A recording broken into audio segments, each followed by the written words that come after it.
I am with Dr. Frank Sabatino today. He runs the Balance for Life Retreat program in Deerfield Beach, Florida. And the Balance for Life Retreat is this vegan lifestyle education center. It's specializing in plant-based vegan nutrition, health rejuvenation, stress management, and therapeutic fasting and detoxification. Oh my gosh, in today's world, we so need this. Dr. Sabatino he's a chiropractic physician, and he also has a Ph.D. in cellular biology, neuroendocrinology from Emory University School of Medicine. And while he was an assistant professor at the University of Texas, he did extensive landmark research on calorie restrictions, stress and aging, and has published numerous papers on cellular biology, aging, endocrinology, and neuroscience. So thank you so much, Dr. Sabatino, for taking the time to be with me today. No, it's a pleasure to be here, Gene. Thank you so much. Well, did your training along the way prepare you for treating people through nutritional medicine and lifestyle interventions? It's funny because I actually had an interest in all of that drove me to go into what I did. So I had already done a lot of self-study, and I had really practiced a lot of those principles in my own life and saw the results in my own life that fueled me to then want to be a physician, being able to use that information to help people. So I kind of got in from the front end, and then I just wanted to gather the skills and the knowledge that would allow me professionally to then translate that into helping others. Well, that segues right perfectly into my next question. Like, how long have you been plant-based? Oh, it's probably been in the range of close to 40 years now. I tell people, and it's shocking when I say it, but the last meet I had was in the early 1970s. And so Wow. it's a long time, when you really think about it. And the years go by. But yeah, I had the interest of starting that in my late teenage years. So I put that into play. And like everyone, I started off doing, no meat, no fish. I was still doing a little bit of dairy here and there and, mixing and matching a little bit. And then I really kind of made that commitment well into the 70s. And then in the early 70s was when I went to chiropractic college. I made my decision to take a more drugless path Uh-huh. because the medical profession, I didn't want to get involved in drugs and surgery, but I wanted to be able to have the license to be able to work professionally, and chiropractic afforded me that opportunity. I could practice in every state of the union and many foreign countries if I wanted to, but I went in as someone who was going to teach healthy lifestyle. The educational programs don't really teach that. They teach the idea that these things may have some tangential importance, but they don't really teach the nuts and bolts of how to apply that for clinical patients. In chiropractic, you learn many wonderful things, body work and all of that. In medicine, you're learning drug treatment and so on and so forth. But really, you have to put it together as an individual practitioner if you're going to be bringing and synthesizing that information to then helping people with nutrition and lifestyle medicine. Absolutely, and I think it's brilliant, coming from a chiropractor standpoint, because the chiropractor looks at the whole body, whereas I think in many respects today, most medical doctors, not the GPs, but we have so many specialists that really go in and focus in on very specific points. Like, let me give you a quick example. I started getting migraines in my 40s, and so my GP sent me to a neurologist, a specialist. Right. And I went through this, I mean, literally for 6, 8 months, and I had young teenage kids.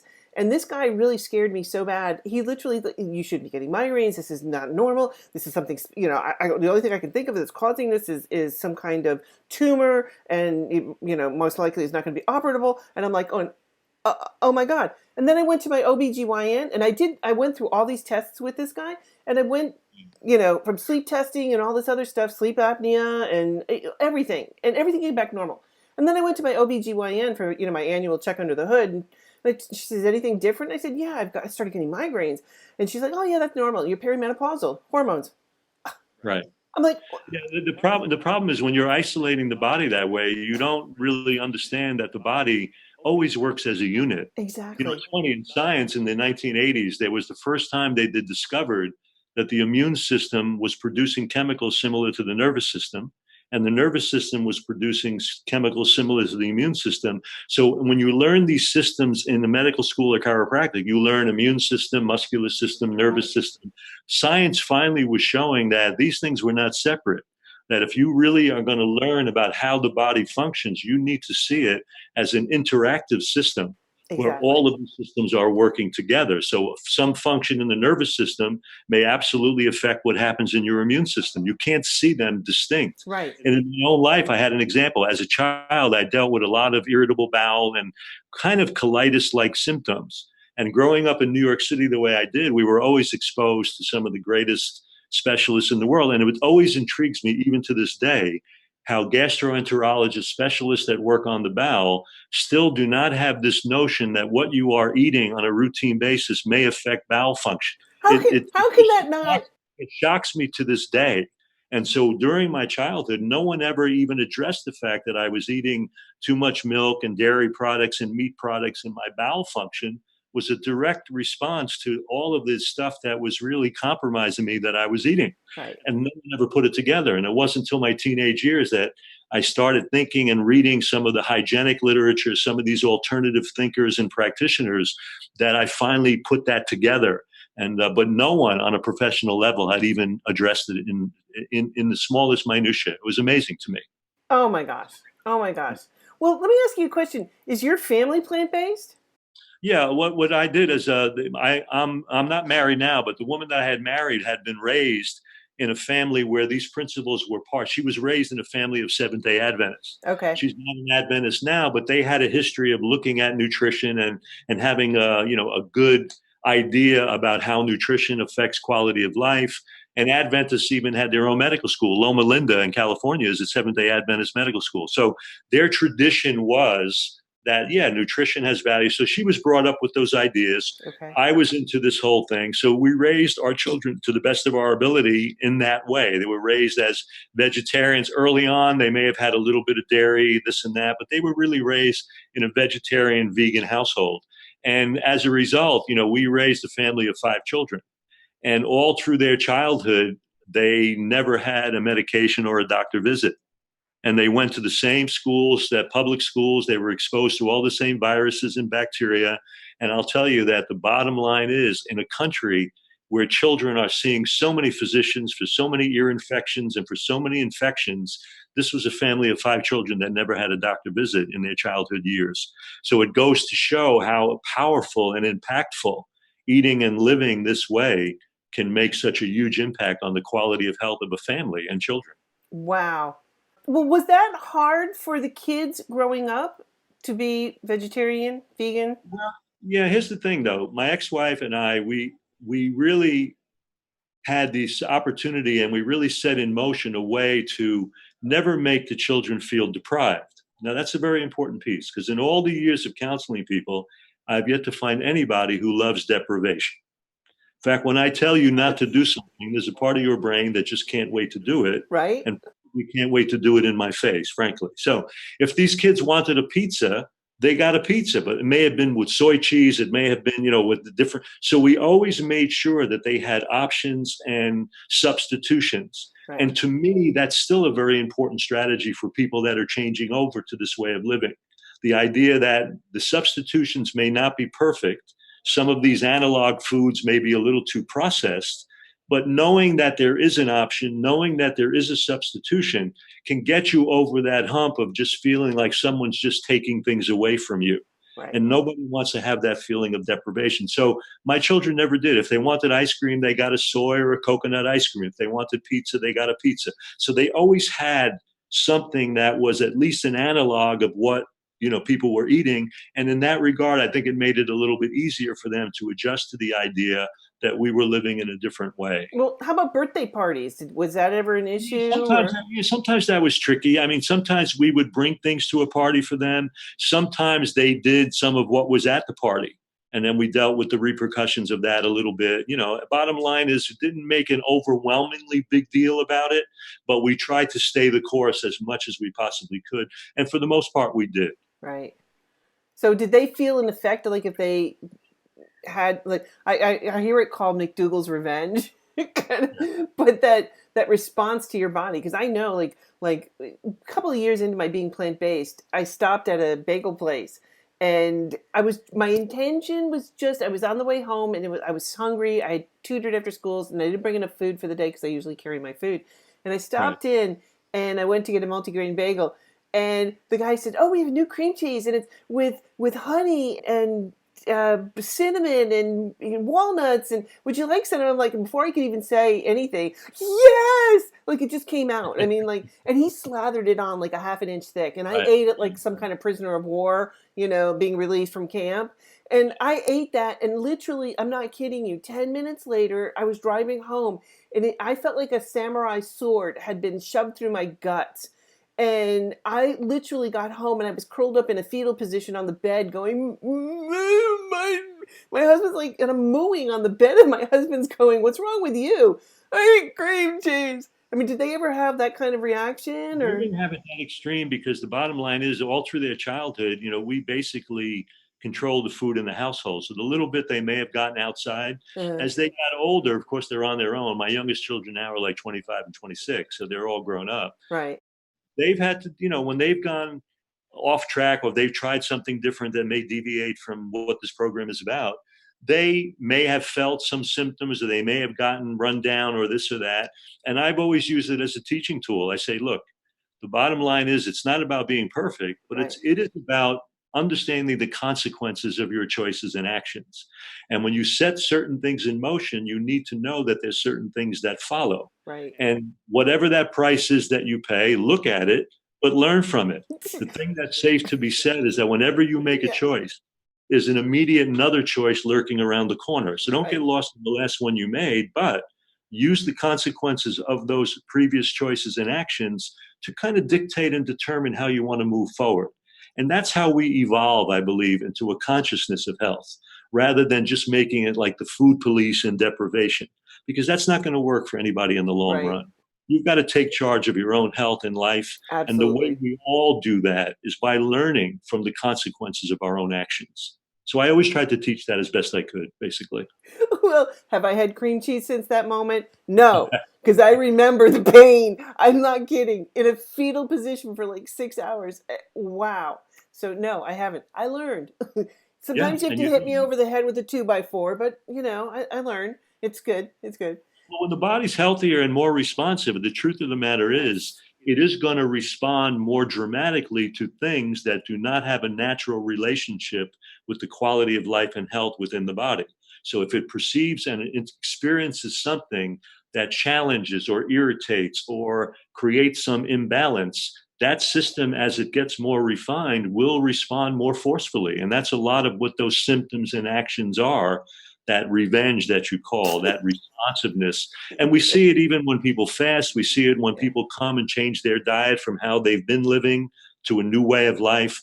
All of that precision and all of that refinement starts to express in the dynamic action and the wisdom of the body. It's really quite remarkable and beautiful to see, really. Oh, It totally. may be a pain in the butt. It may be a pain in the ass to feel it. No, you know what I'm saying?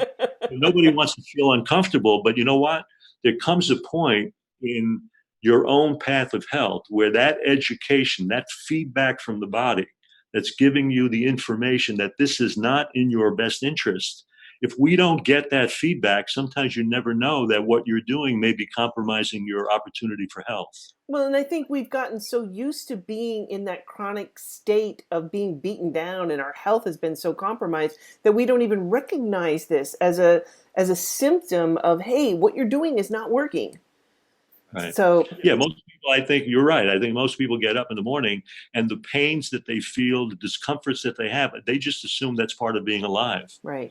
It's not until sometimes they make a dramatic change and they see that that no longer exists that they say, they have this aha moment like, wow, I didn't really have to feel that way. I I know. really didn't have to live in pain and discomfort, that my body is capable of something different than what I was experiencing routinely. That's a major aha moment for many people. Oh my Absolutely. gosh.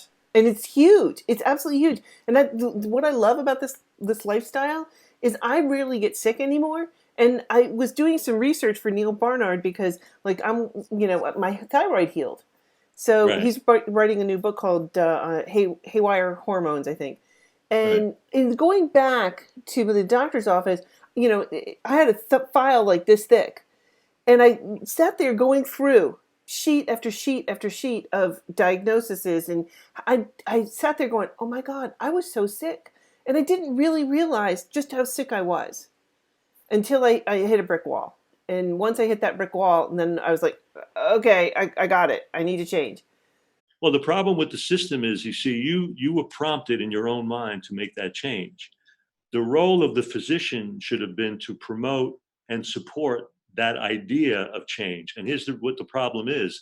You go in with a thyroid problem like you had, they do a measurement, they see you've got, let's say, a low thyroid, for example, and the doctor says, Jeannie, I got news for you. You're going to have to be on this thyroid medication. And you say, Doc, how long am I going to take it? Well, for the rest of your natural life. And so they impose a life sentence Yeah. instead of teaching you the ideas or the pieces in lifestyle, whether it's nutrition, stress management, activity, that may help your body recover from that dysfunction.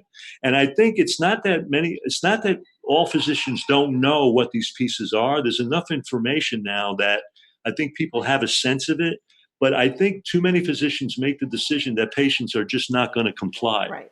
And so I'm going to assume you're not going to comply. So I'm going to give you something that's going to be a life sentence, instead of saying, look, we know that if you try to do this and this, like if you have high blood pressure, get on a low sodium diet, meditate, do some physical activity, eat less animal based foods, blah, blah, blah. We know that that pressure can come down naturally. Instead of sharing that with you, their immediate assumption is, she's not going to do it. So I'm going to give her a medication, just tell her it's for life.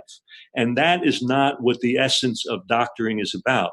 The doctor, the word comes from dottore, it comes from the word that means to teach, not to treat.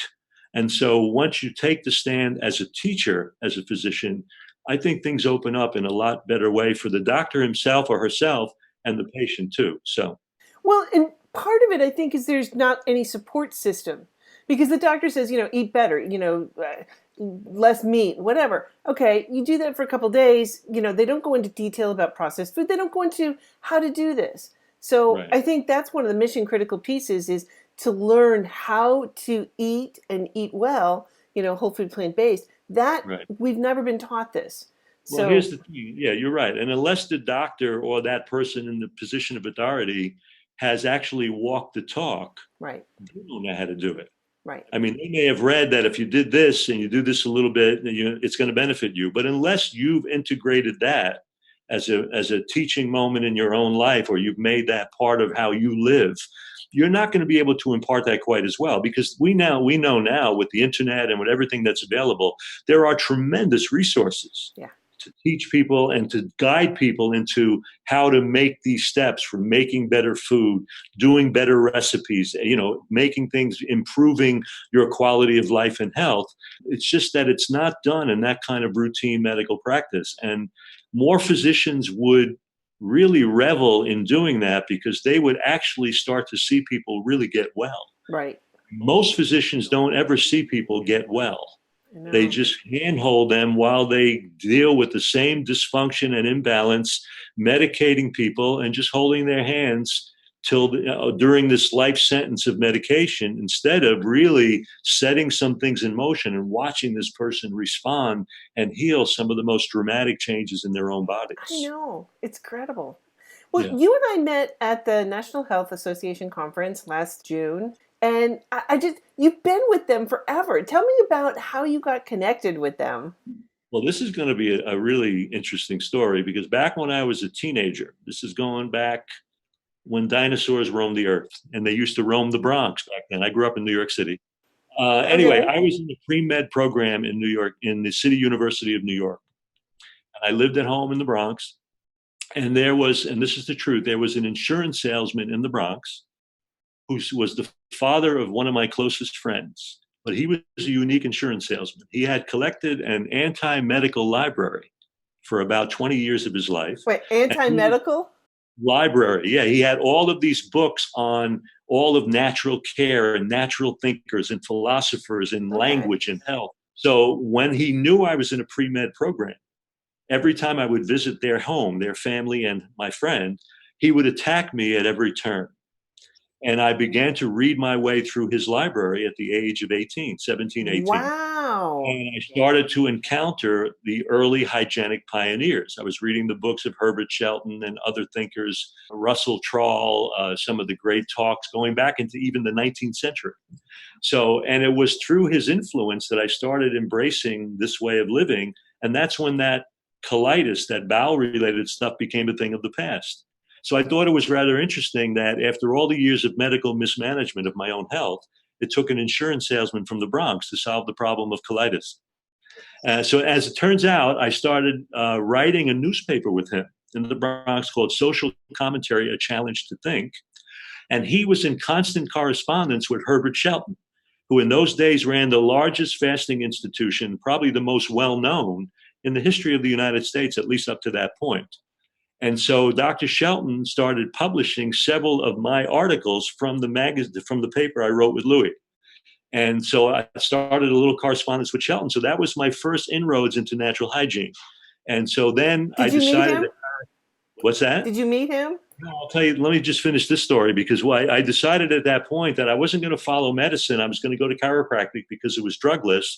And before I went to chiropractic college, I did try to meet Dr. Shelton, but he was quite infirmed at that point. And I actually took a Greyhound bus down to San Antonio, Texas to actually meet with him.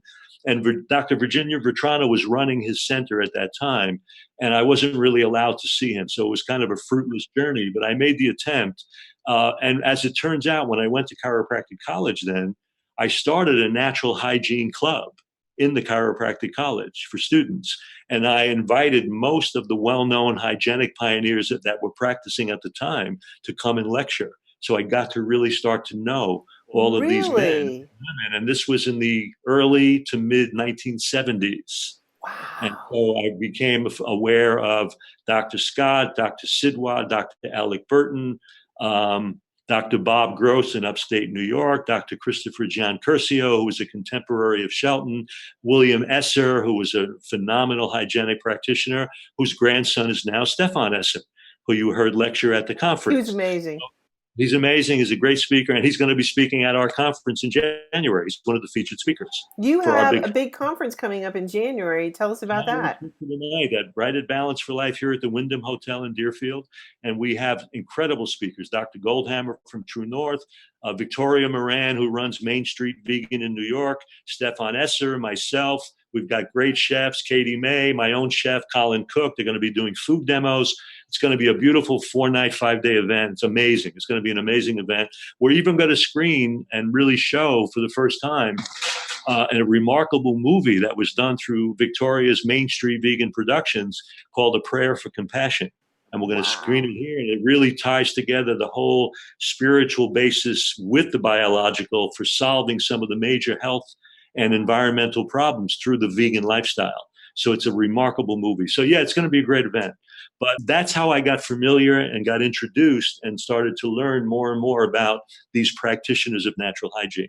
And then that became something that I wanted to do. And I knew that when I got my degree, I was going to integrate hygiene with my chiropractic practice and allow myself to be able to teach people about nutrition, lifestyle medicine, all of that. Well, why? Okay, why do they call it hygiene? I mean, I think hygiene, like your high school It locker room. sounds like brushing your teeth and flossing your teeth. Yeah. And that was always kind of the drawback in the conversation, but that was a phrase that was coined by Dr. Shelton. And for the longest time, it held ground with his followers. And natural hygiene really was his way of addressing the biological requirements of health. Okay. So fresh air, sunshine, proper nutrition, adequate sleep, rest, and all of that. So that was the umbrella term for looking at what are the real biological requirements of life. So that term kind of stuck for quite some time. And then that's when it really, through the years, it morphed into now what is the Natural Health Association. But it was the American Natural Hygiene Society for many, many years. Oh, wow. Well, you're widely recognized as an expert in water fasting only. So, can you share this journey? Well, this journey started with being aware and learning about these men and women who were the practitioners of natural hygiene, because several of them had major fasting institutions. So the way we set up an international association for natural hygienic practitioners, and the goal was to organize physicians that did fasting care and have this body of knowledge and professionals that would support each other in the work that we were doing with fasting care. And the way it was set up is that you had to be a physician, but then you had to go and do an apprenticeship with somebody that ran a fasting institution. So I chose to go with Dr. Scott. Dr. Goldhammer, for example, went with Alec Burton in Australia. We all chose different docs that we went to study with. So I spent a year in Strongsville, Ohio, the outskirts of Cleveland, and Dr. Scott had run a fasting institution there for 30, 40 plus years. And so I spent a year there. He had his own blood lab. I ran his blood laboratory while I apprenticed with him. And I got very aware and familiar with the blood changes in fasting. And that was my apprenticeship. And then when I came out of that, I got my first job as the health director of the Shangri-La Natural Hygiene Institute in Bonita Springs, Florida, in the late 1970s. And so my journey then was I wanted to really deal with kind of a trial by fire. And that was a true fasting institution. We had 110 plus people a week. We could have 50 to 60 fasters a week. And I was the physician taking care of all of that. And I was 27, 28 years old. And I saw things there that absolutely revolutionized my whole consciousness about fasting and health. Give us some So examples. my journey was through the chiropractic vehicle, meeting these doctors, going an apprenticeship with one of them, opening a center or being the health director of a center where it was well established that fasting care was going on, and then being part of that. And that was my journey. And it went on from there. So what are some examples of what you were talking about that just you opened your eyes and you're like, wow? Oh, God, there it was interesting. I mean, I had people I had a young girl with elephant's man's disease, neurofibromatosis with tumors all over her body, and seeing these things resolve during fasts, seeing profound symptomatology that you don't expect and that you have to respect in the body, and learning from all of that to really watch and see the human body in action. Because no matter what you do in medical school or chiropractic college, it's when you really do patient care that your eyes are open, because now you confront directly the wisdom of the body. And fasting is really the intelligent art of doing nothing, but doing it intelligently. Because as physicians, all doctors are trained to always do something. And this is one of the problems for most medical doctors, because they never see a case that is not complicated by their own interference. You have a symptom, I treat it. You react to that drug and another thing happens and I treat that. And then something. So you never see the body unshackled from treatment. Fasting care, you're putting the body in an absolute resting mode, making energy available through the process of conservative resting, fasting care. And now that energy will be utilized by the body to do whatever it sees fit. We don't have any idea at any point in time what it's going to actually resolve. We know now from clinical experience that there are certain things that respond quite beautifully to fasting care. But the truth is, in any individual person, that body's going to manifest and elaborate whatever it needs to do to heal itself. And so when you do fasting care, you really see healing up close and personal. And it's profound. So there was the first time that I had a huge volume of patients, and I saw people resolving everything from autoimmune diseases to conditions like this, major inflammatory changes, early stages of cancer and tumors. All kinds of things went on during that time. And it really changed who I am and who I was after that as a practitioner. Well, as people start to go through the fasting process, you're releasing a phenomenal amount of toxins. I mean, because we're just, storing a lot of these. I mean, I'm a chemistry teacher, so there's fat soluble, water soluble. So all these fat soluble things that you're burning at this time are coming out. How do you deal with that? Well, it's intriguing. And this is another one of those places where you have to respect the wisdom of the body. Because your point is well made. A lot of environmental toxins and even metabolic wastes that the body generates routinely will be taken out of circulation and stored in fat tissue over a period of time. I've had people have fast and taste an anesthesia from a surgery 20 years before the fast. So things can get stored in fat tissue over a very long period of time. And now we have a lot of environmental chemicals like pesticides and all kinds of things that are fossil fuel derivatives. So they're all fat soluble. So they get in fat tissue.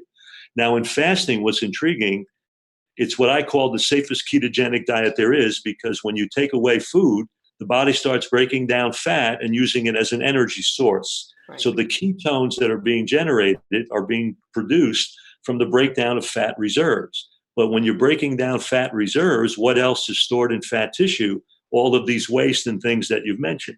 So now they're tossed into the bloodstream. Here's the beautiful thing, though. When you're not utilizing energy for procuring and digesting food, that energy can now be directed toward the work of elimination and repair. So we see that much more blood supply going through the kidney. We see organs like skin and lungs being used as vehicles to mobilize waste from the storage areas through circulation through the organs of elimination. So yes, the body will have a controlled eliminative process directed by its own intelligence, directing its blood supply as it sees fit. Think about this. If you have a big meal, for the sake of argument, and I used to remember a holiday meal, I'd sit down with my Italian family, we'd be sitting there for 6 hours at the dinner table.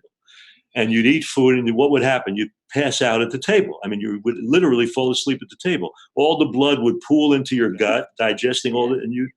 So if you tried to exercise right after that, you would cramp up because blood supply would not get to muscles. You wouldn't get oxygen in those muscles as efficiently. So the body is always adjusting its blood supply to meet the demands at hand, even in a normal state. Well, in fasting, since you're in a sense not digesting and working on food, all of that attention and circulation will be geared toward the organs of elimination, and that will occur during the fast. So the body will have a controlled eliminative process that will foster elimination and detoxification. So that could come out as pimples Oh man, or it can come out as skin lesions. It'll come out. I had that woman with neurofibromatosis toward the 30th day of that fast, her belly button opened up and drained black bile from the abdominal wall. ew. I've seen Dr. Scott where the parotid gland swelled so much he had to just put a slight lance and just drain pus and stuff from the body will use any avenue it can to eliminate what it needs. And it does this, by the way, in a very controlled process because it will utilize what it needs least Right. to provide support for what it needs most. So what does it need most? It needs lungs and heart and liver and kidney. What doesn't it need? It doesn't need tumors and cysts and stones.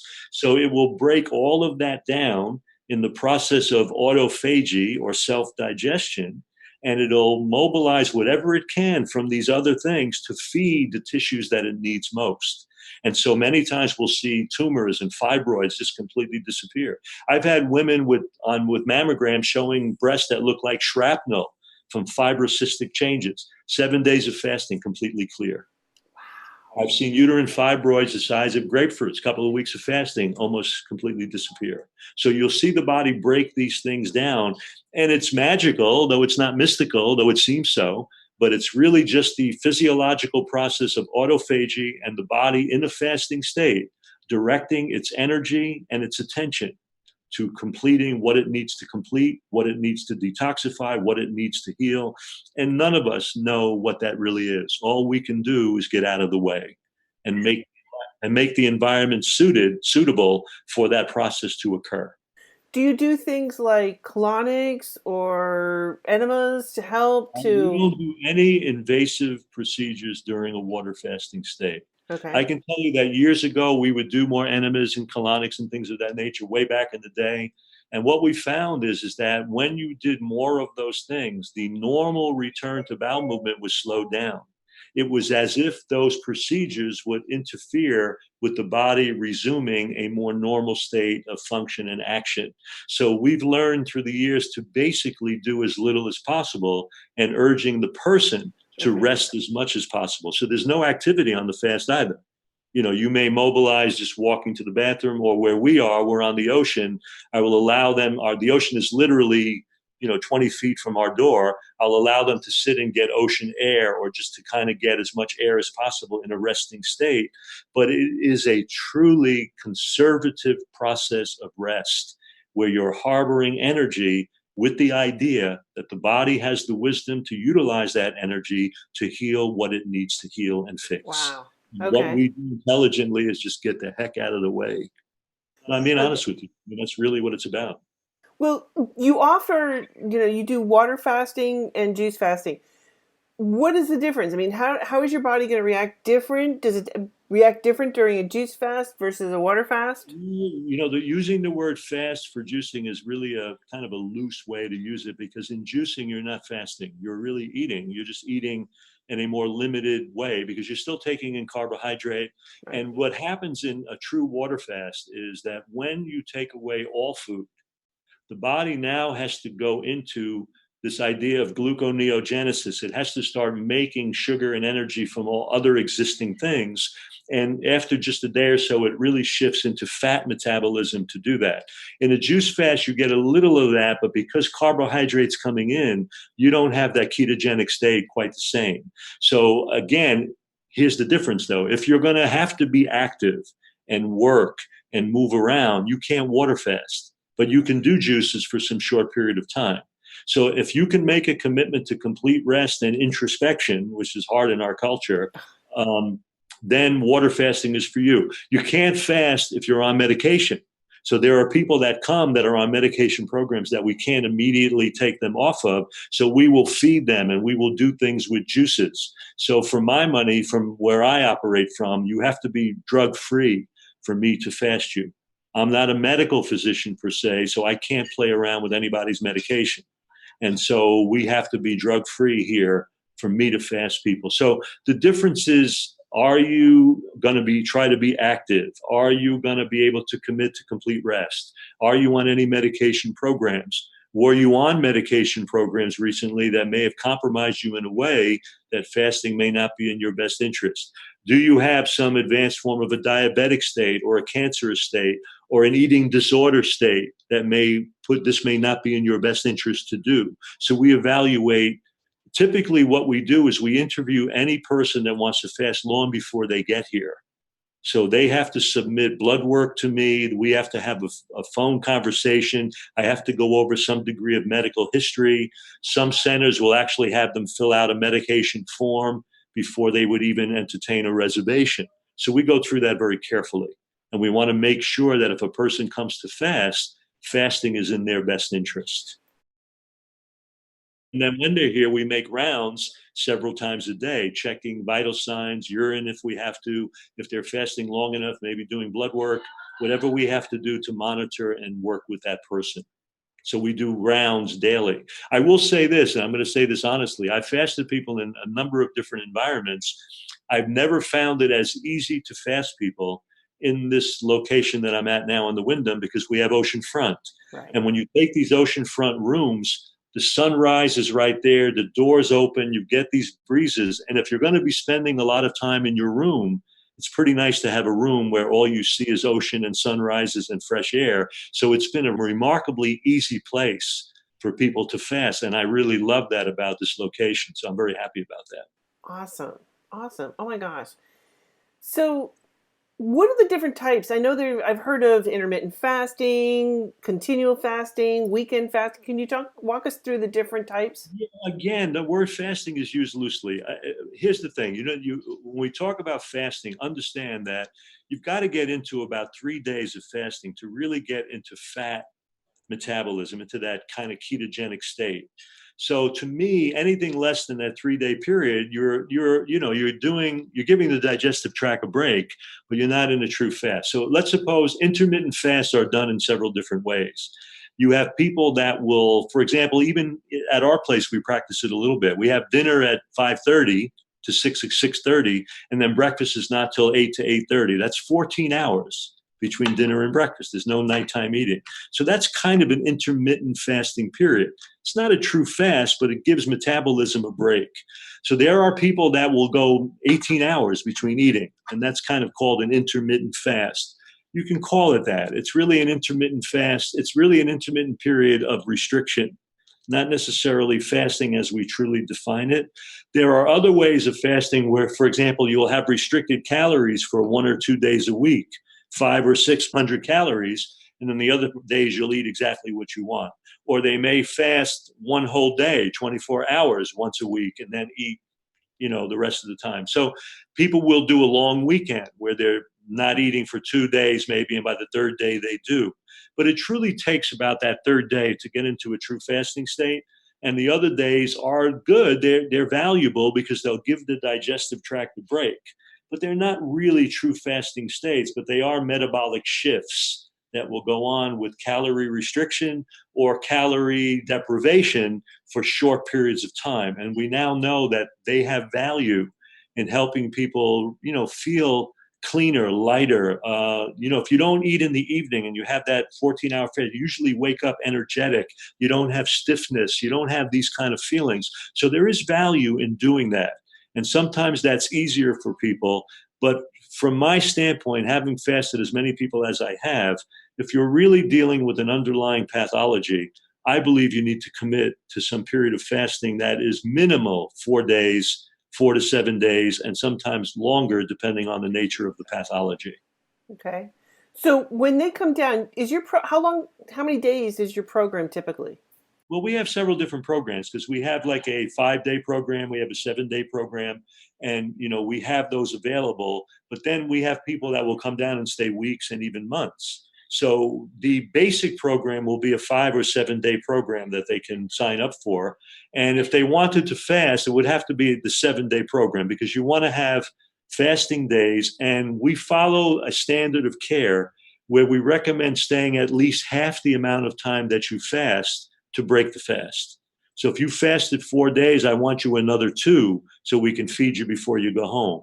So a 7-day period would allow that person to fast like 4 to 5 days. If you fast 7 days, I want you to stay at least 10. You fast 10 days, I want you to stay 2 weeks.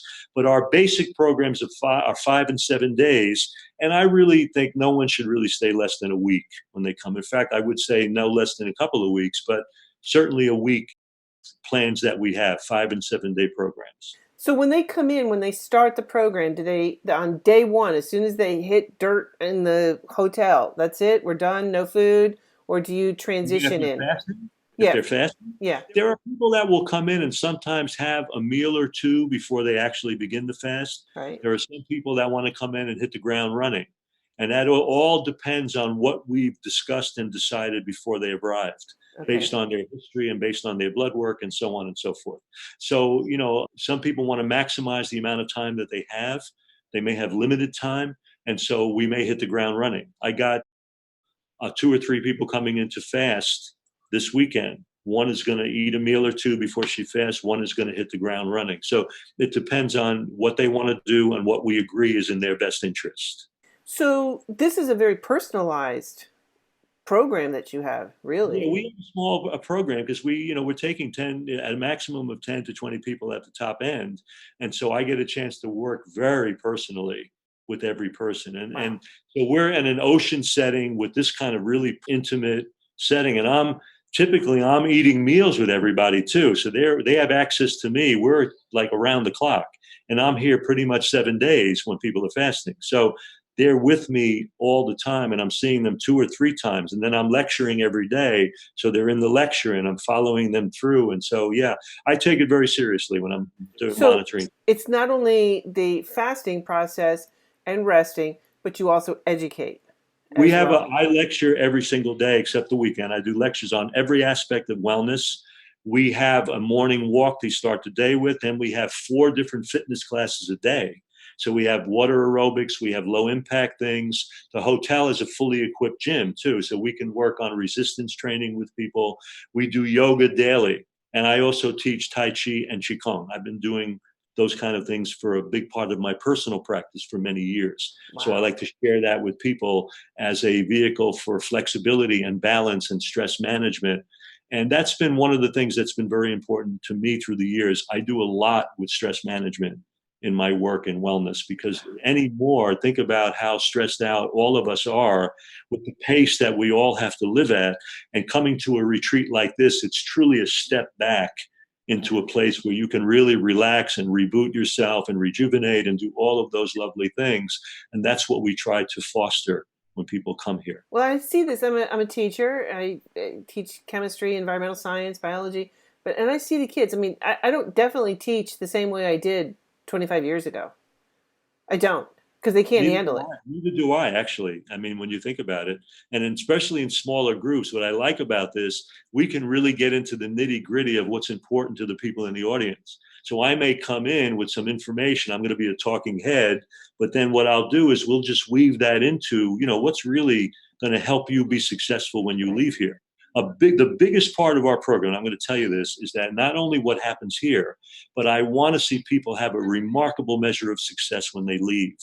So we even have a little bit of a health at home program that people can purchase consultation time and stay connected with me when they leave. So we have follow up.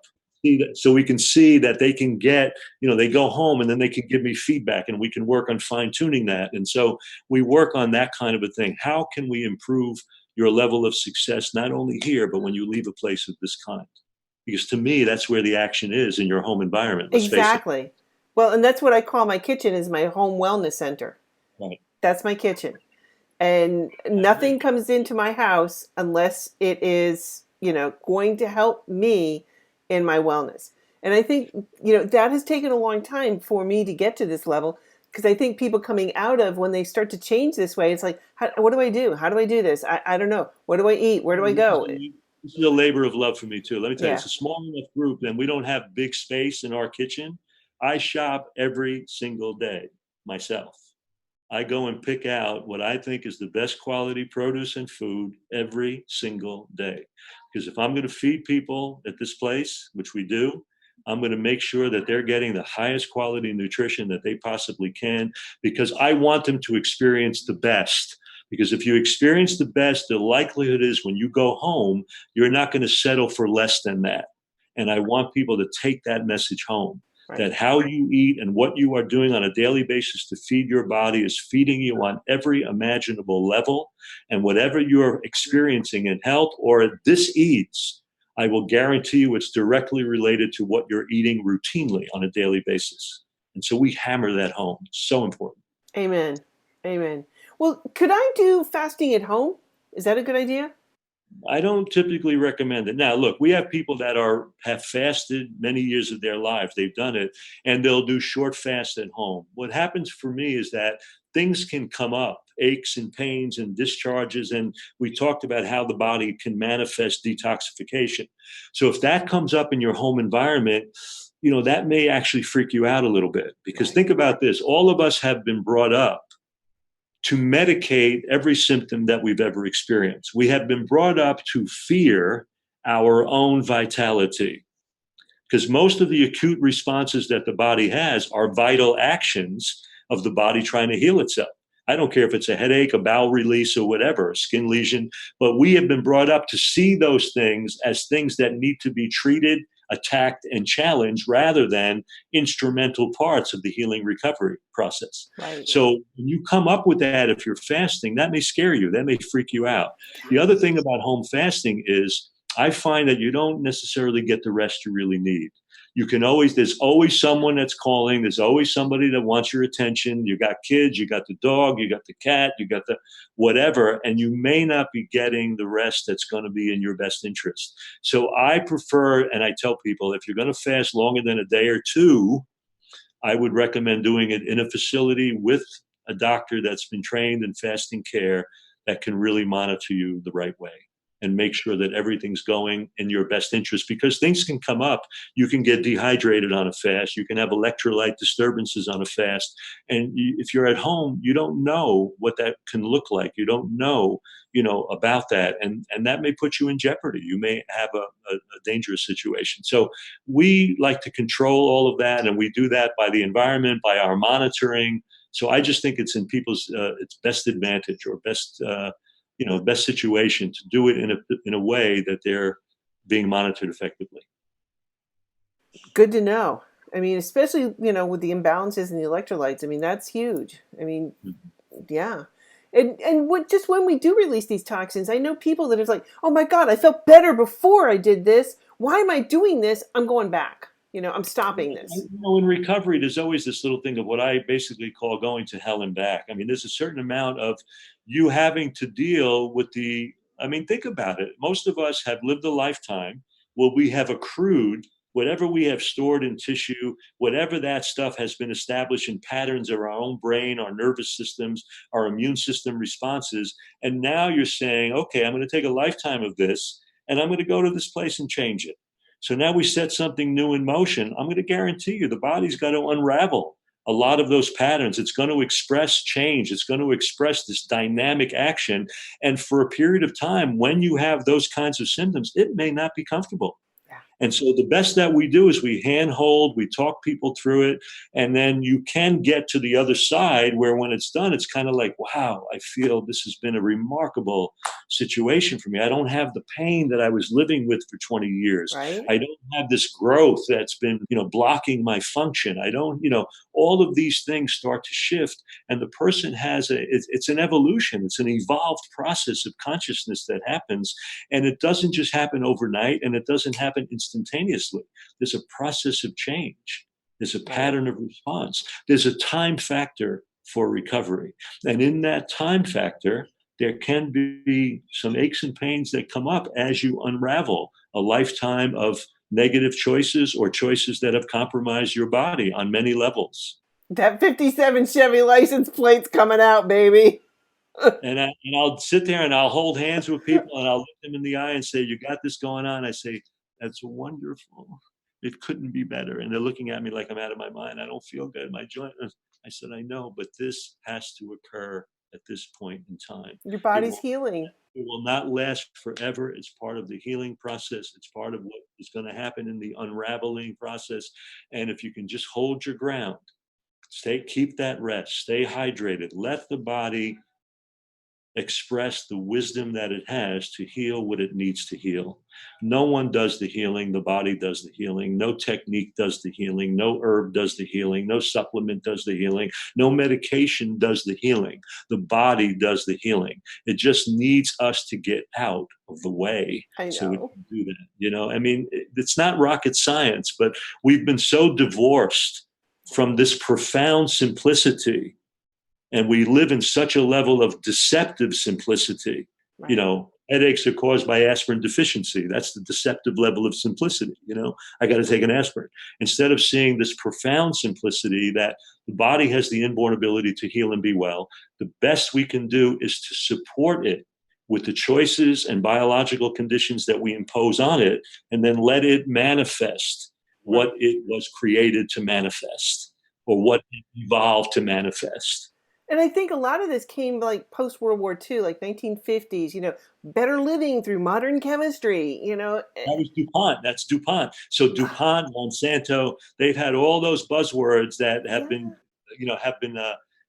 kind of corralling people and locking them up and locking their minds up over decades. The bottom line is it's better living through better living. Make it simple. It's better living through better living. It's not better living through some artificial chemistry. It's not better living through, inundating people's bodies with pesticides. It's not inundating them with medications and pharmaceuticals that are killing them on a daily basis. It's better living through better living. And the motto of the Natural Health Association was always that health is built by healthful living. It's a simple concept, but it's profoundly simple. And once you start embracing these choices, and once you start living in that whole food, plant-based manner, really eating the things that are in best association and relationship with the living structure that we are, amazing, magnificent, miraculous things occur. Right. I can't say it any simpler than that. It's just miraculous. Wow. Okay, so you come off a fast. How should people transition, and what should they eat? I think you can appreciate, and probably all of our viewers can appreciate, that if you've stopped eating for an extensive period of time, the refeeding phase is kind of a tricky, important phase. So we introduce things very slowly. Usually I'll introduce diluted vegetable juices, and then we'll go to full strength juices, and then we may go to melons and maybe some lightly steamed things. And so over a period of days, we just slowly introduce things, because if you go too much too soon, you can get into a lot of trouble. And I've seen it clinically, where I'll tell people we're going to do this, and they'll say, yeah, I'm going to do it my way. And I'm going to go out and eat this. And then they're like, oh, they're doubled up and they're in pain. And you have to go at it very slowly. That's another reason why we recommend that when you fast in a center like ours, you spend half the amount of time that you fasted to refeed, so we can supervise and watch over that. It's very, very important. Wow. Okay. When you begin this transition, and that's just not so much fasting, but just whole food, plant based living, Right. when you begin this transition, is your digestive system going to start to undergo changes? Yeah, it will. I mean, let's suppose you're now eating a lot of grains and beans. Look, you're eating a lot of foods that are whole foods now. You were eating all kind of denatured processed stuff. You're waking up. You're gonna your bowel is gonna even feel like, oh my God, I'm waking up now. It's time to work now. I got all this beautiful stuff coming in. So there can sometimes be a little more gas. There can be a little more of this, a little bit of that, but everything's coming back alive. And the truth of the matter is, once your body gets used to this incredible quality of nutrition, all of that passes. But there will always be an adjustment period. I mean, if you've been eating in a totally denatured way, and now you go into eating a lot of raw food, let's say, for example, so what I do is I always introduce a combination of raw and then steamed things, and just kind of get that person to just adapt and adjust. I may do a little less of beans. I may make them really chew them more thoroughly, slow your eating process down, let the body adjust and adapt to this really new way of eating and living. And you'll find that, most people have been living in a state of unconsciousness. And their body has been in a state of stupor because everything has been suppressed with high fat and all of these foods and everything. So now you're giving it this incredible quality, and the body's going to act and react and respond. And you're going to start having renewed energy, and you're going to start having a lot of really good feelings, but there will be adjustments that will go on too. And so, look, everything's coming alive, and you got to allow a little bit of time for that to occur. And also, the idea too is sometimes people may not make, I love to teach them whole food, plant based nutrition, but I'm firmly aware that all the people I speak to are not going to immediately sprout wings and fly out of my place like an army of saintly vegans. Though I like that image a lot, by the way. And I can see the wings sprouting in my room as they speak. What I tell people, if you think about it, most households in America are cycling through a certain number of dishes, maybe 5 to 6 or 7 or 8 dishes in a month, because that works in the family. So if you can go home and either start adding even 1 or 2 or 3 new dishes, maybe a bean dish or this dish, you've already upscaled that eating plan at home 20, 30%. It's a good way to start. And you get familiar. So we do recipe and cooking classes at our place. We hand out these SOS recipes, no added salt, oil, and sugar, whole food, plant-based. We give them ways to make salad dressings, bean dishes. And I say, go home, try 2 or 3 of these things, make a dressing or two. There's all kinds of resources online. You got, Kathy Fisher's cookbook. You got Chef AJ with her food presentations. You got really great people, great, tremendous resources Oh, now. the starch We're doing queens. Let's not for forget all about of the them, starch queens. and the starch queen, and all of these beautiful influencers and people that now are doing all of this. So it's a tremendous time now. There's no excuses now. There's so much Right. available and so many avenues. And so I just try to get people excited about getting started, getting a great jump start, and then take advantage of these things and let your family get involved. Let the kids get involved. Let the kids make dressings, let them make food. I came upon somebody, I don't forget who said it, but if a child makes it or grows it, they will eat it. Right. So if you're always worried, oh, my kid's not going to eat that. If they make it, let them make a salad dressing. Let them make a dish with you. If they make it or grow it, the chances are they will eat it. And I Get them, saw that get with a my little, own son. get a little garden, get a little whatever. Tap them into it. This is Right. an exciting lifestyle. Yeah. It's not a deprivational lifestyle. It's something that's going to open up a world of possibility. It's remarkable. Yeah. It will change anything that anybody ever thought was possible. And I mean that even in performance, which is why you're seeing so many high level athletes now going Yeah. into whole food, plant based vegan lifestyles because they recover faster. They don't have the inflammation. And Right. I've seen it in my own life. I can do what I did 20, 30 years ago as well now as I could then without discomfort and pain. And that's saying a lot. And, we think that as you get older, you've got to have this pain, this discomfort. It's just nonsense. It is absolute Right. nonsense. It has been a bogus statement that has been hoisted and foisted on us. And the truth of the matter is, you will never know what you're capable of achieving until you have the functional aging that occurs by adopting a plant based lifestyle. And Wow. I'll say that without any reservations. And that's after 40 plus years of experience. Okay. Well, Okay. and I know Anyhow, you had you talked about epigenesis.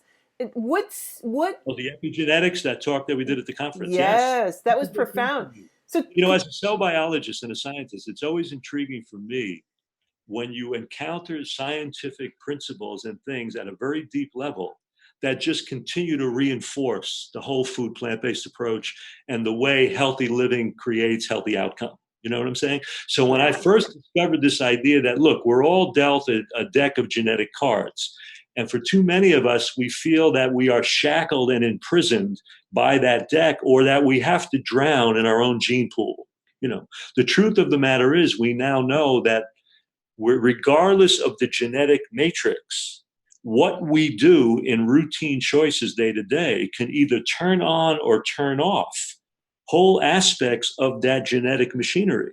So it makes more sense to not get lost in what you can't change, which is the hardwired genetic machinery, but get lost in the software, or get more attentive to the software that you can impose on the system that refines how the hardware is expressed. Why not do that? And we now know that if you're exercising and eating nutrition, eating plant-based foods, you are turning off tumor promoters genes. You're turning on, tumor suppressor genes. So you're stopping cancer. We know you're turning on this and turning off that. So the epigenetics is a really, to me, a remarkable field of study that puts the power back in the hands of the person, and realize that, boy, you got a lot within your reach that you can do to really dictate how your genes are going to express. And you don't have to settle for the hardwired expression of what you think has to happen because your father had diabetes and high blood pressure. Doesn't mean you have to. It means that you have to take charge and set in motion conditions that may give you a tremendous opportunity to create something brand new and different, healthier, beautiful. So when you begin this, what are you going to see at the cellular level? What changes? Oh God, what's going to happen at the cellular level? I think all these things we're talking about, these genetic modifications, these ways that all the cellular chemical messages are expressed. I mean, I spent so much of my life in cell biology. There's so many things at a deep cellular level that happen when a cell is just doing its normal thing. But it's now intriguing to see how, you change something with diet, and maybe insulin-like growth factors attach differently to a receptor. That changes a chemical messenger in a cell. That affects a genetic modification at a deep cellular level. A new protein is expressed that really modifies the way a cancer is going to be. I mean, it's just mind-boggling what happens. And no one needs to know all of that. What they need to know, though, is that this is the maintenance manual. I always tell people, how many of you out there really know the all of the physics of the internal combustion engine of your car? Well, unless you're a physicist, not too many people do. I said, but what do you need? Well, you need an ignition key. You stick it in the car, you turn it on, and you drive away. These principles that we're talking about, they're the ignition key. I mean, those of us that have spent our whole lives learning more and more about how cells function and what they do, realize that as we study, we know less and less, because there's always a new idea, there's a new process, there's a new pathway. But what I can tell you is that these principles, all of these factors that we're talking about with whole food plant-based, keeping some modest level of good consistent activity, managing stress with meditation and breathing, getting adequate sleep, these are the combination of all of that is the ignition key. That's the hygienic principles that Shelton talked about, that Dr. Trawl talked about, that Dr. Tilden talked about, centuries ago.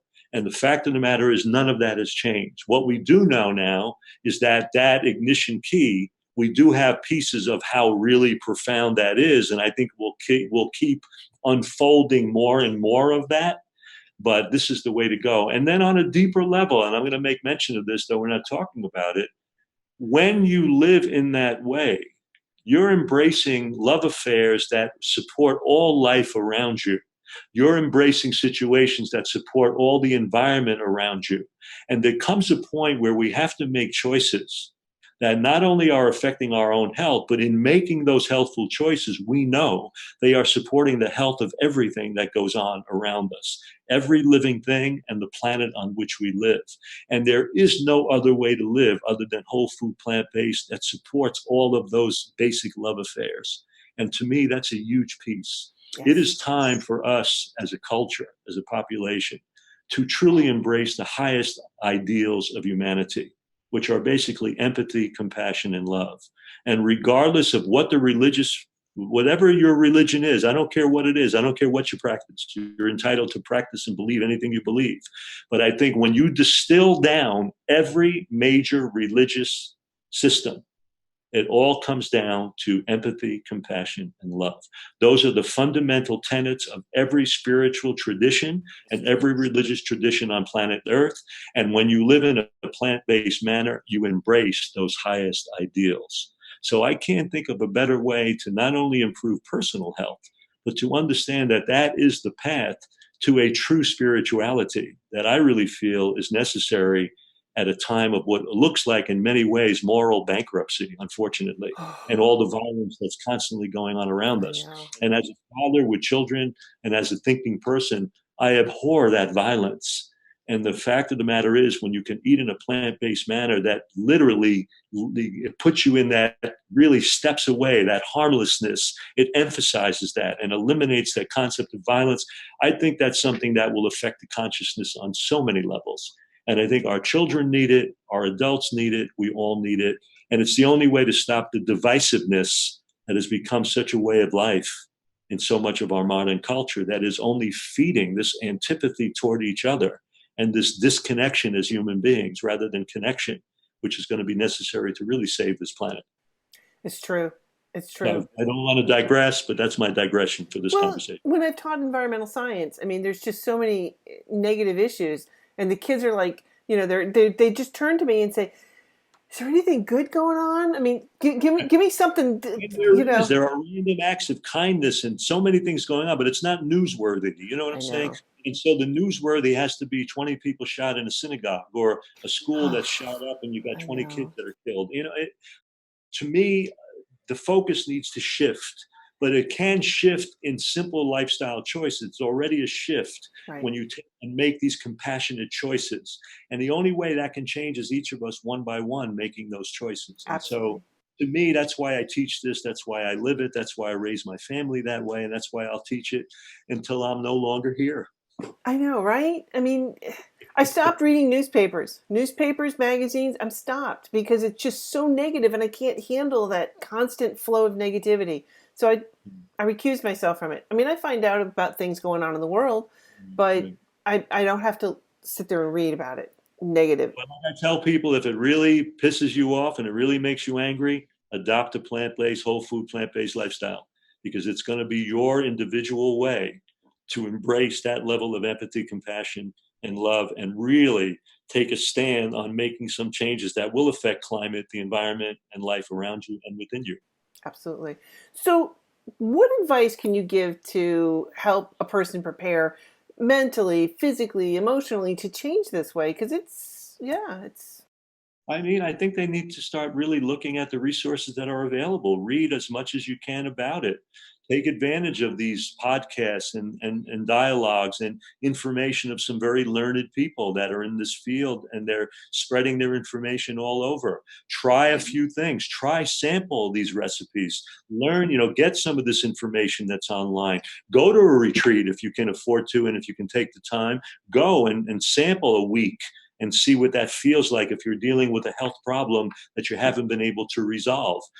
Put yourself in an environment of support and then see where that takes you. And then the continual learning process will go on. But it's the same for all of us. You've got to set it in motion. So you start trying with food. Maybe you try a day a week or a few meals a week. Get involved in an ongoing activity program. Maybe you walk a couple of times a week. Get involved with a little bit of stress management. Maybe you do yoga. Maybe you do a meditative process. Just try a few things. Bring them into your life. But then find some supportive people, like-minded people. Maybe you go to a conference. Maybe you go to some local group in your community and you feed each other information and you start learning and gathering. And that's the way we all did it. But now it's even easier because there's so many online resources. And so I really urge people to understand how important this really is and how little time it will take of you, because so much is available so easily now, to really inundate yourself with some really good information. But then the proof is always in the pudding. Because if I tell you it's going to do this and it doesn't for you, you're going to drop it anyway. So it is a very experiential system. Right. You've got to set it in motion to see what it does for you. And I think once you see that just eating just a little bit differently, you remove dairy maybe, or you start off taking sugar out of your diet, you eat a little less meat, maybe no red meat, start making these changes. And then you're seeing that, wow, I'm feeling a little more mobile. I don't have that pain in my hands the way that I did. I can do things a little bit more. That feedback is going to do more than anybody lecturing to you about lifestyle change. It's But true. you've got to give yourself the opportunity to do it. And until you do it, you will not know what it's about. So I urge them, I don't care how small the change is, begin the process of change. Wow. Thank you so much, Dr. Sabatino. It's been amazing having this conversation with you. And Nancy and I look forward to coming down we're coming to visit your program in March, and I can't wait. So Thank you so much. It was such a pleasure talking with you. And I hope we get a chance to talk again and I see you in the near future. Thank you so much.